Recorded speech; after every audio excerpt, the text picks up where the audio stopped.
When the police opened that silver container, they found a blood-stained restraint chair, a series of mirrors reflecting fear, and a 50-minute audio recording in which the perpetrator described how he would torture, rape, and then dispose of the body if the victim didn't survive. He called that place Satan's Lair. No one knew of its existence. This isn't just a murder case. This is a gateway into the mind of a demon in human form. I'm Detective Johnny, the one who uncovers chilling and mysterious cases long buried in the dark. And today, I'm taking you to the most chilling story in America. In a quiet town near the New Mexico border, where dry winds whispered across the gray desert sky, death never screamed. It whispered and waited. A few miles from the town center, past bumpy dirt roads, lay an abandoned lot. A place of only sand, low thorny bushes, and a few rusted trailers like the corroded ghosts of the past.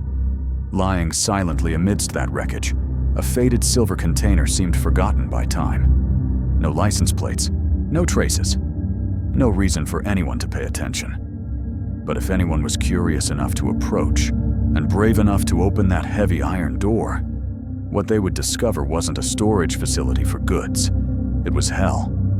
Dried, bloody shackles hung from the walls, a wooden table with restraints, next to it a bizarre control panel with unnamed switches and buttons. Throughout the room were makeshift torture devices, many of which didn't even look like they were meant for humans. The smell of metal, rust, and despair lingered in the air. People called him the Toy Box Killer. His real name was David Parker Ray. But for the women who ever entered this place, if they survived to tell the tale, that name no longer mattered. Because to them, he wasn't a man. He was a breathing nightmare. And that container was the coffin he sealed in the darkness. David Parker Ray was born in 1939, during a time when America was still shrouded in the dust of crises. But for young David, the crisis wasn't just in society, it was right at home. His parents vanished from his life early on like nameless ghosts. David grew up in the silence of a dilapidated wooden house on the outskirts, living with his paternal grandparents, old folks who never truly listened. That house had no laughter. Only the crackling radio and the wind scratching at the windows every night. From a very early age, David was different. No one knew what had broken inside him. But while children his age played soccer or built train sets, he would sit stubbornly in a corner of the room, meticulously cutting and pasting from old torture magazines, distorted and violent pornographic pages. Images a child shouldn't know. He not only knew, but reveled in. He drew. He imagined. He cultivated horrific scenes like a gardener nurturing a poisonous plant. According to his later confession, at the age of 13, he began to dream of kidnapping, shackling, and torturing women. These dreams weren't vague like ordinary dreams. They were vivid. They had a smell. They had screams. They had pleading eyes. And he loved every detail. But for decades, David lived like a shadow, hidden in plain sight. He was a mechanic, a neighbor, a man who knew how to smile and talk. He waited. He prepared, and the world kept turning as if nothing was amiss. Until 1997, the year the nightmare began to emerge from his mind, becoming reality. Every iron hook, every rope, every audio recording, all were ready. And the box, the toy box, had waited long enough. But before the toy box truly became active, David had spent nearly half a century training himself like a dark sorcerer. He learned mechanics, not out of passion, but because he needed to know how to build. He learned electronics, to understand how to inflict pain through every switch, every weak current. And he learned to act, to become the approachable man everyone thought was harmless. In the eyes of his neighbors, David was a car repairman, sometimes a bit quiet, but few ever bothered. No one saw that inside the old trailer behind his house in New Mexico was a mobile torture chamber, a toy box that only he knew how to use. That trailer, rusted on the outside, but inside, was a man-made hell. Cameras mounted on the ceiling, fixed steel racks, audio recordings with David's voice playing whenever he welcomed a victim, explaining his rules like a cruel ritual. A toolkit containing scalpels, stun guns, syringes, sexual torture devices, everything meticulously arranged to a sickening degree. And beneath the floor were old VHS tapes, numbered like a pathological library, until 1997, the year the nightmare began to emerge from his mind, becoming reality. Every iron hook, every rope, every audio recording, all were ready. And the box, the toy box, had waited long enough. In a land where the heat could melt even the darkness, David Parker Ray's silver trailer never carried cargo. It carried terror. On the outside, it looked like thousands of other trailers parked at truck stops along the New Mexico highway. Ordinary, old, unremarkable. But inside was a mobile hell designed by the hands of a depraved man. That trailer had an equipment value of up to $100,000, not for transporting goods, but for crushing humanity. Behind heavy steel and rusty chains was an entire torture system, designed like the laboratory of a madman, yet meticulously, sickeningly precise. In the left corner was a small speaker system, connected to an old cassette player. Every time a session began, David would play the tape he had recorded himself, his voice dry, guttural like a death knell, reciting the rules of the game that the victim was forced to obey. "You are now my property. You will call me master. Any resistance will be punished." That was how he broke their will, from the very first minute, through absolute psychological control. In the other corner was a security camera mounted on a stand, operating 24/7. He didn't just want to torture, he wanted to record everything. It's rumored that David copied these videos onto VHS tapes, coded them, and stored them by each victim's name, like a sick collection of trophies.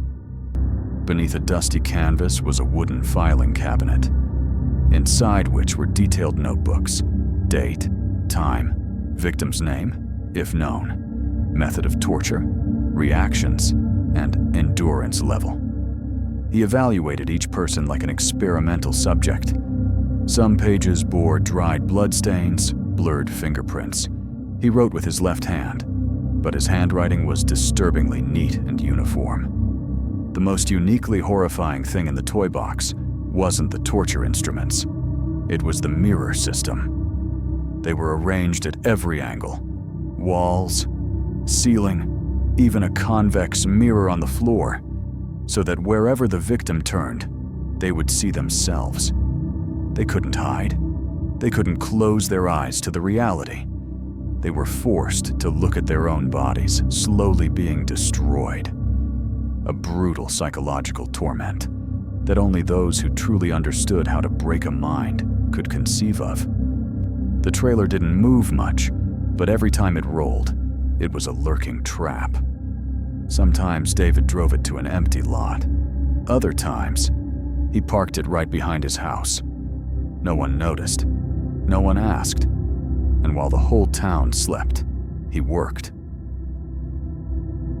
When the victims opened their eyes in the darkness, the first thing they felt wasn't pain.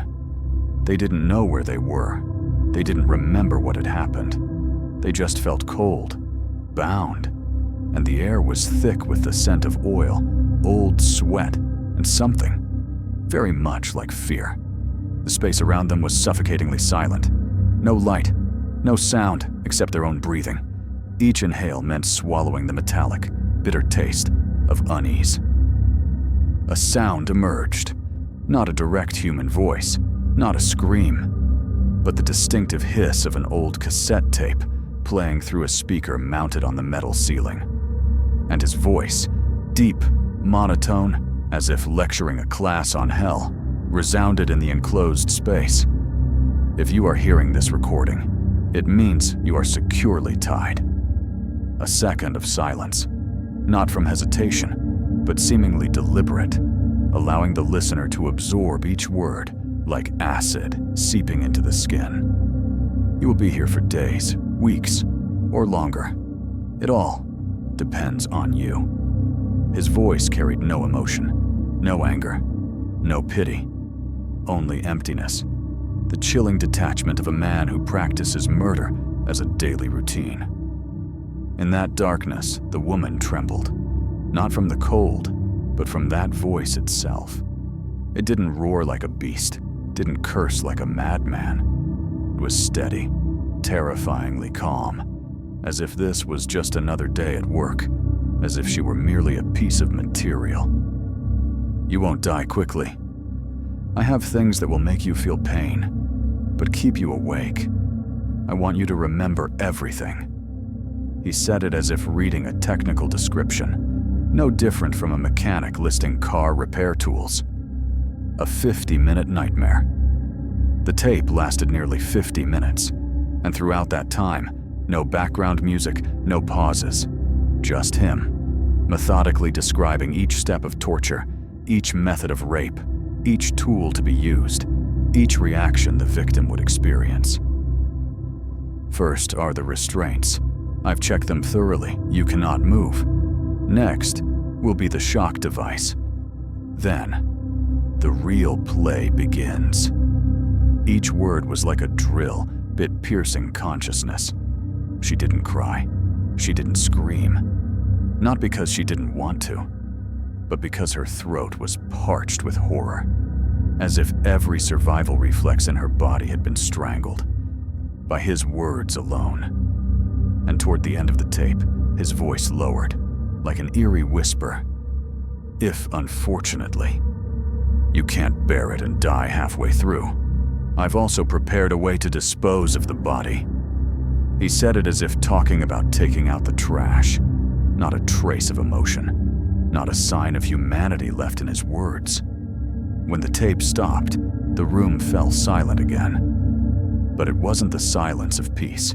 It was the silence before the storm, of blood, of tears, of a crushed soul. And in that moment, the victim understood. They had fallen into the hands of a monster who could speak, who could smile, and who knew how to make you unable to beg for forgiveness. David Parker Ray was a wolf in sheep's clothing, living in the desert, hidden under the guise of a quiet mechanic, building hell in silence. No one suspected. No one knew. Until one day. Cynthia Vigil, 22 years old, a girl living on the fringes of society, a prostitute in Albuquerque.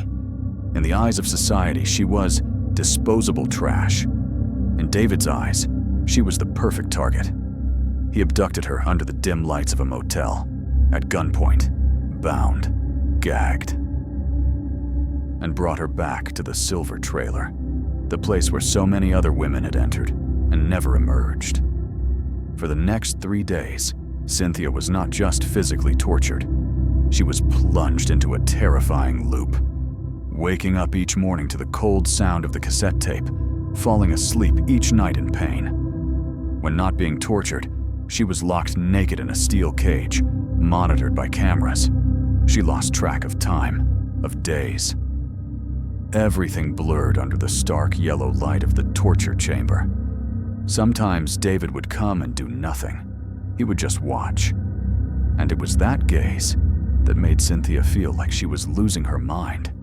Her will was broken by systematic cruelty, the repetitive cassette tape, electric shocks, rape, starvation, and an absolute feeling that no one was coming to save her.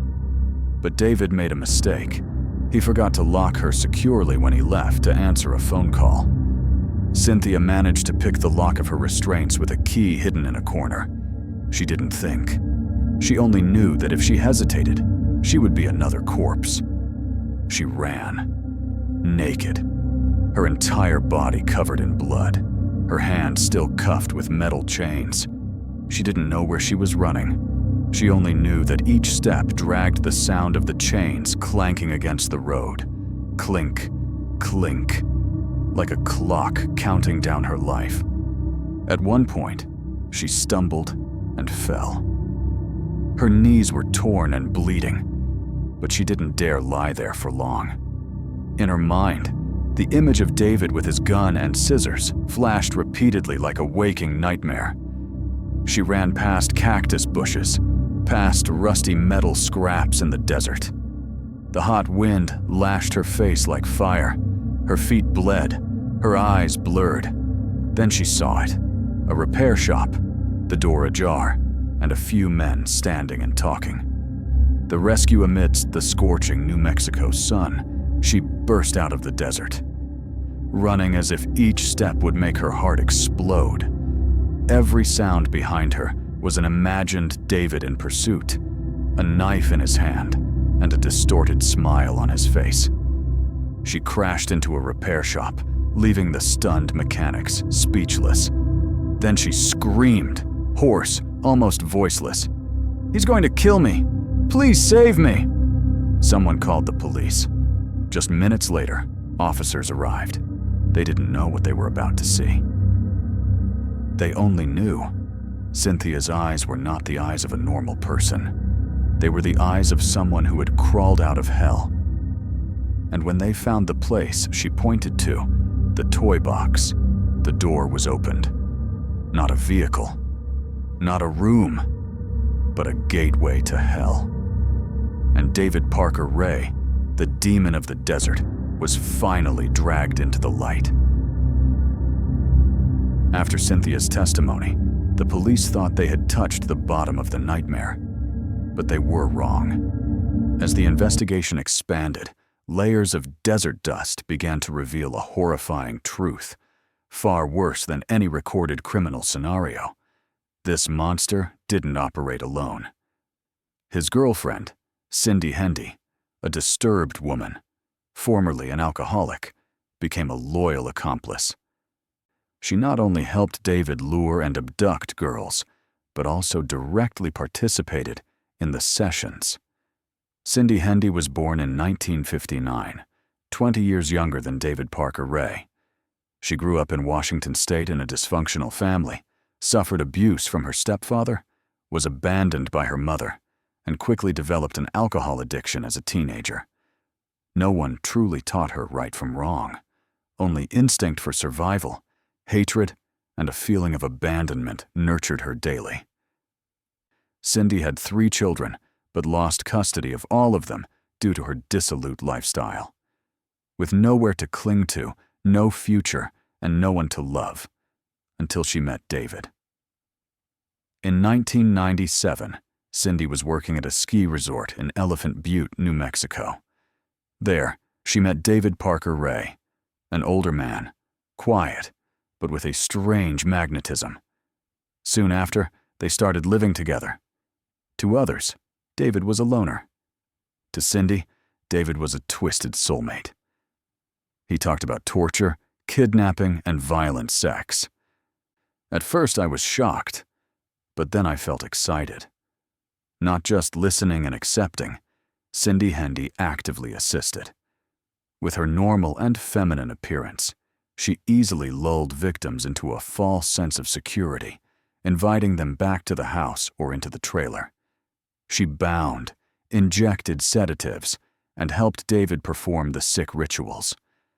When Cynthia Vigil, a victim, escaped, it was Cindy who chased after her and tried to hold her back, but was knocked unconscious with a lamp. After Cynthia's escape, the police raided the house and discovered the toy box, along with a trove of evidence. Cindy Hendy immediately confessed everything to get a reduced sentence. She pleaded guilty, implicated David, and had her sentence reduced to 36 years in prison. In 2019, Cindy was granted early release after more than 20 years in custody, outraging many. The combination of these two psychologically shattered individuals created a bloodthirsty killer couple that no one ever suspected. But that wasn't all.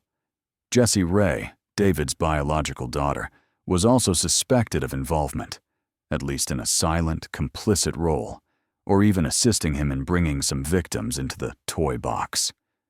Police also found a list of men who had frequented the house, possibly as associates or paying spectators of the torture. A sick world, operated like a dark ritual, right in the heart of America. When the steel door swung open, officers entered the toy box with masks and gloves. Just seconds later, one of them gagged and retched. Another stood frozen, speechless in the middle of the room. On the walls were torture implements, whips, chains, clamps, stun guns, syringes, neatly arranged as in an operating theater. In the center was an iron table with restraints for hands and feet, still stained with dried blood. A fixed camera pointed directly at the operating table. They didn't need to guess. Everything was set up to record every nightmare like a performance. Over 400 VHS videotapes, each a living piece of evidence, blurry, shaky, but clear enough to see every face, every moment of pain, every scream no one heard. In the corner of the room, they found personal items, rings, bracelets, bras, hair clips, each item a whisper. I once existed, now I don't. And finally, David's own handwritten diary, a black notebook meticulously documenting each victim, name, age, duration of captivity, level of pain, reactions during torture, and the chilling conclusion, disposed of. So how many victims were there truly? David Parker Ray admitted to torturing 14 women, but the police didn't believe him. Based on the number of videotapes, physical evidence, diaries, and the nearly 30 years of his activity, investigators believe at least 60 people were harmed, possibly more. The worst part is this: not a single body was ever found. No one knows where they died. No one knows how their bodies were disposed of. Only that. The New Mexico desert is vast, and David Parker Ray knew how to turn others into nameless ghosts. David Parker Ray was arrested in 1999 after nearly 40 years living under the guise of an ordinary citizen and decades of committing crimes in the shadows. Police thought his capture was the end, but in reality, it was only the beginning of a legal battle that lasted almost 3 years. A monster without remorse. Throughout the investigation and trial, one thing became clearer than any evidence. David felt no remorse, not once. When the surviving women stood before the court, trembling as they recounted how they were bound, tortured, and treated like experimental subjects, David just sat motionless, tilting his head as if watching an old movie whose every detail he knew by heart. At times, he smiled, a twisted smile, dry as desert sand, directed at the victim's very pain. Not a single apology, not a bowed head, just empty eyes, as if the humanity had been drained from within. The trial concluded in 2001. The judge's verdict: 224 years in prison. Each charge was a stacked sentence, as if to pile up all the screams that were never heard. And then, like a final cruel joke of fate, a few months after the verdict, David died of a heart attack in his cell. He never served a single day in prison. No shackles, no handcuffs, no solitude in a cell. Just a quiet end. For a man who should have suffered every minute in the very place he created for so many others. More than 2 decades have passed since the door of that silver trailer was thrown open, and the nightmare named the Toy Box Killer came to light. But even though David Parker Ray is dead, what he left behind continues to haunt a generation of investigators, psychologists, and the American public. He wasn't just a killer, not just a madman living in isolation in the desert. He was a living testament to the existence of pure evil, something that needs no motive, no reason, and can wear the face of a friendly neighbor, a father, a mechanic. The enduring shadow. The silver trailer, Satan's lair, has been destroyed. No more chains, no more chairs, no more mirrors reflecting horror. But over 400 VHS tapes still exist, each a nightmare in a box. The chilling audio recordings still echo in interrogation rooms, silencing even the most seasoned investigators. David's diaries, detailed, brutal, silently chilling, remain in the case files, like a manual for demons. These pieces of evidence became training materials for the FBI.